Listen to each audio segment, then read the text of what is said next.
Présidente, Monsieur le ministre de l'Intérieur, vendredi dernier à la Grand-Combe, Boubacar Cissé a été massacré, poignardé dans une mosquée d'une cinquantaine de coups de couteau pendant qu'il priait, tué parce que musulman. Nous adressons toutes nos condoléances à l'ensemble de sa famille et ses proches que nous avons reçus ce matin à l'Assemblée nationale. Face à cet attentat terroriste islamophobe, où était le ministre chargé de protéger tous nos concitoyens, quelle que soit leur confession?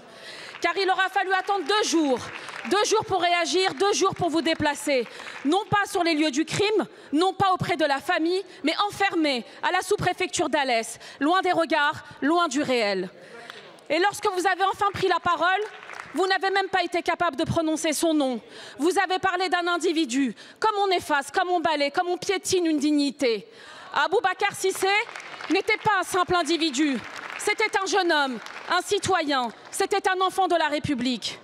Depuis des années, vos discours répandent la suspicion et attisent la haine contre nos compatriotes musulmans.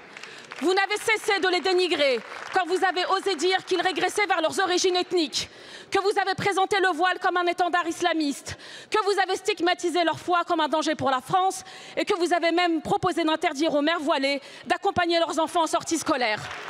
Vous n'avez jamais été à une provocation près, n'hésitant pas à lancer « Vive le sport et à bas le voile » devant des milliers de personnes.